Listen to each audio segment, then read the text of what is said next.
Hey everyone, how's it going? Azren, the language nerd here. Hope you're doing very, very well. Welcome to another episode of Azren's Journal. Basically, this is the show on YouTube where I share a lot of my own personal language learning adventures and give you tips and advice based on my personal language experiences.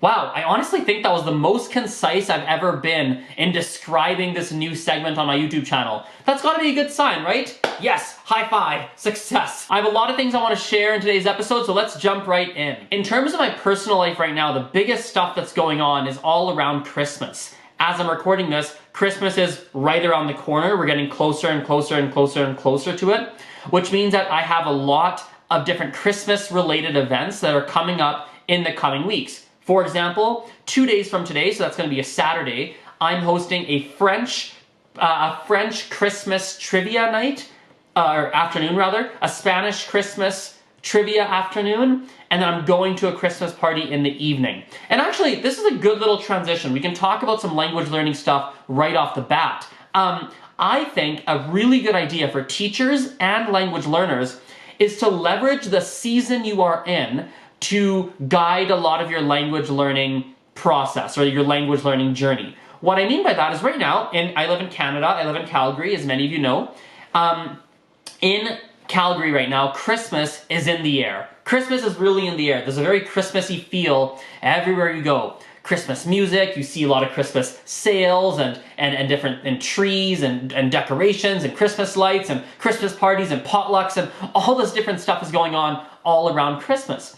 And therefore, what I'm choosing to do is to host an event, or rather two events, one for French learners, one for Spanish, where we can play some holiday trivia and do some holiday trivia together, but it's structured in a way where people can actually learn a lot of French and Spanish vocabulary and grammar while they're doing it. I think this is a really good idea because seeing as the mentality of a lot of people is wrapped around Christmas, I feel like it's a very good transition. It's a nice way to teach by incorporating what's going on in culture right now in the way that I am teaching. I think even if you're not a teacher, it's a great idea to think about how you can incorporate this in your particular learning. So for example, if you're learning, I don't know, Japanese, right? And right now in Japanese culture, there's a specific TV show or something that's really popping and really popular and really like out there that everyone knows. Is there a way you can leverage that show to actually learn some more Japanese and improve your Japanese? Like maybe because the show's popular, there's a lot of people who are uploading it online with subtitles. Maybe someone is actually using this show to teach Japanese. Who knows, right? But you've got to leverage that, whatever's happening in the culture of where you live or even the language you're learning, whatever's happening, try to figure out if there's a way you can leverage it to maximize or accelerate your own language learning efforts. Another thing that's really exciting in my life, and to be honest, it's probably just exciting for me. I'm not sure how exciting it is for the rest of you guys, but I have been really disciplined with doing daily exercise. For people who have followed this channel for a while, you'll remember there was a point in time where I was trying to get lots and lots of physical activity in. I'm not sure if you remember that, but that was the thing I was doing. I did really good for a certain period of time, but to be honest, I fell off the wagon after a certain period of time. Like I started to not exercise as much and I wasn't as consistent. The past little while, I've been really good at becoming consistent again. And the little hack, what's allowed me, the little trick that's helped me out and allowed me to become consistent again with exercising and physical activity is the fact that I've only tried to do 20 minutes a day. What I used to do with exercise is I would try and get like an hour a day, 3 or 4 times a week. But the problem was with an hour of exercise a day, it would actually take more than that 1 hour. It would be 1 hour of exercise, plus I'd have to change and stuff after, then I'd have to eat a little while later, and so ultimately the exercise was taking up a significant portion of the day, and it was just ruining the whole rhythm of the day as well. So what would happen is I'd exercise, and then I'd feel really tired and sluggish, or maybe like my brain wouldn't work exactly how I need it to continue my workday. So it just wasn't, I don't know, it wasn't the right way to do it. But this 20 minutes a day right now is working amazingly. And ultimately, for people who maybe have struggled with exercise and stuff, I don't know if this is a tip that'll work for you, but maybe it's something that's worth trying. Maybe we can do this together, and we can do this 20 minutes a day of exercise together, and we can get healthier together and be healthier and live longer. And yeah, with those personal life updates aside, let's jump into our language learning stuff. So in the last episode, I shared that I learned about 25 new Mandarin words and technically 0, but let's call it 2 new Gujarati words. As of today, I've added about 10 different words on the Mandarin side. Actually, let me confirm that. Is it 10? It's 1, 2, 3, 4, 5, 6, 7, 8, 9. Excuse me. Oh no, 10. Yes, I've added 10 new Mandarin words, which now gets me to 35 different words, which is awesome. Give me a high five. I'm super stoked about it. And on the Gujarati side, I'm still at 2 words. However, the good news is the following. I mentioned in the last episode that I've been trying to leverage my Mandarin studies to fuel my Gujarati studies. For those of you who missed it, basically what I'm doing is the words I learn in Mandarin, I'm then going around and turning around and trying to learn those in Gujarati. And so it becomes like a two birds, 2 birds, 1 stone sort of scenario where I get 2 things done by doing 1 thing. And so what I did is there was a bunch of words, I think it was about 10 or 11 of them, I believe it was, that I sent off to my Gujarati teacher. And I was like, hey, how would I say these words in these kinds of scenarios? She has responded. She's put them in our Google Doc file that we use for our classes. It's just a matter of me going through, reading it, practicing it, etc. So that's a really good thing. I'm excited about the progress I'm making. And another little hack I want to share, or a little trick that might work for some of you who are learning languages that either have a different alphabet and or has a character-based system, aka Mandarin, aka Japanese, whatever it is. You know, I'm someone who's typically struggled with the writing side of things. Like, it just takes me a long time to learn it because I don't enjoy physically writing and printing out letters and characters, and so it takes me time. One thing that I've now started to do as of yesterday with Mandarin is essentially, I'm just looking at my notes, is essentially like, can I just show you? Essentially like writing in Mandarin-ish or Chinglish. So if you look at these, right, you see some characters and then you see some English letters. There's a bit of a mix of the two.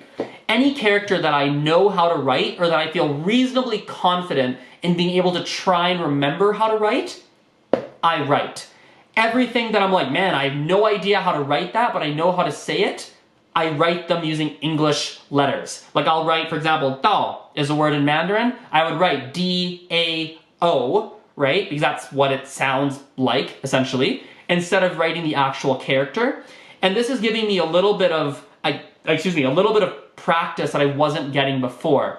Before, all I was doing to learn characters, it's a bit of a weird hack, but I decided to major in Mandarin in university, do a second major, as many of you guys know, if you follow my other social platforms or my podcast. So I've been majoring in Mandarin, and so I would learn characters because on our tests, we have to be able to write specific characters and answer questions writing in Mandarin. So I would learn characters just by studying for the tests as much as I didn't like it. But this is a little bit more of a natural way I'm finding to get some of that practice, and it's working really well for me. I also want to give a bit of a follow-up to episode number 2. I was talking about last time how in Gujarati I'm feeling a little bit isolated was the word I used, or alone, and I felt I didn't have a good framework that was encouraging me or making it, I guess you could say, making me feel connected to the language. I wanted to follow up on that, and I realized that I'm a little bit full of crap. And it's a little bit strong, but it's true, and I think a lot of us are, so I want to talk about this. The reality, really the problem with the Gujarati is that I just hadn't mentally prioritized actually connecting myself to the language. Because literally, I was thinking about it. If we were to rewind like 8 weeks, or 9 weeks, or 10 weeks, I was super connected, and my life scenario was exactly the same. There was nothing different. The only real difference is that I, at this point in time, have been feeling more connected to Mandarin. And I feel like, maybe it's just me, I feel like in my brain, there's only enough space to feel connected to a certain number of things. Like I can't be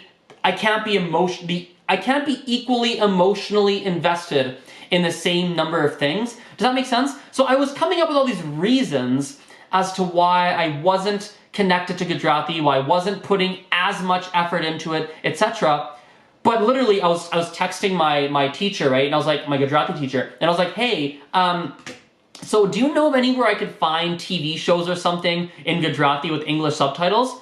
She recommends me a YouTube channel. I looked at it and I was like, damn it. I literally know about the channel. Like, I've watched so much of their stuff. I knew they had English subtitles. I like their YouTube stuff. I love it. I was like, what the heck is going on? And I realized that I just need to, I guess you could say, stop being a little bit full of crap and just be like, hey, if you're learning Gujarati and you want to actually progress, Azren, take the frickin' time and just go do it. Watch some of those shows. Pause at the words you don't know. Write them down. Google them. Look in the dictionary. Text your teacher. What does it mean? Like, just do it. You know what I mean? Like, it's not that difficult. And so I've decided that it's something I've got to do for sure, and it's something I'm gonna do. My primary focus, I think, is still Mandarin, but I need to start making some progress on the Gujarati side too. I think it's unacceptable that I literally have two Gujarati words in this book right now. We need to push that vocabulary a little bit further. The final thing I'll say in this video to wrap things up for today, it's something I went quite in depth on my podcast. By the way, my podcast is straight fire. If you're not following the podcast, you're making a mistake. Link in the video description below. It's arguably better than a lot of my YouTube videos, and it's definitely gets some of the best responses. But anyway, I digress. One thing I talked about in depth, but I'll give you a bit of a preview on this video too. It's around watching things with subtitles, right? So there's a lot of debates around subtitles. Should you use subtitles? Should you not use subtitles? What should you do? Here's my take on it. Here's how I am currently using subtitles. What I'm doing is I'm watching this Mandarin drama on my phone right now on YouTube, and there's English subtitles. I read them. I use them. But what I'm doing is as I'm reading them is I'm listening at the same time. I'm listening to exactly what these people are saying. I'm in the drama. I'm using my own knowledge of Mandarin, right? And I'm trying to connect to see what words are they saying and what word is that in the subtitles. Sometimes it doesn't work because the subtitles is not a direct translation, word per word, of what the person said in the video. But sometimes, using my own knowledge of Mandarin, using my ears, using my brain, I can make a very clear connection of, aha, that person said this word. I know that's got to be drunk, or I know that's got to be whatever. I'm just looking here like, I don't know, whatever words I have in my notebook here. Like, I know that's moron, or I know that's sober, or dizzy, or blah, blah, blah, or no matter this, that, overdue, birthmark. I know that's this, that, the other thing. And then I just confirm it in a dictionary so I can learn that word. Personally, that is working really, really well for me, and it has worked really well for me in the past. I know there's people that don't like subtitles. I know there's people who say it's not great. I know there's people who say you should use your ears. And I am all for that, and I do believe in all of that. I think all of that is right, and it's true, and it works. I do believe that reading subtitles, you stop listening sometimes. But all of that said, using subtitles can be used as a fantastic tool, and I don't think it's necessarily bad. You just need to be mindful that you're not using the subtitles as a crutch. You're using the subtitles as a tool. You're using it as a tool to help you progress, and you're not just using it to get a cop out and be lazy and just watch the video and enjoy it without trying to decipher what's happening. Anyway, guys, nothing else I really want to share, so let's wrap this video up here. Thank you for watching. I appreciate it. We will talk later. Bye. See you.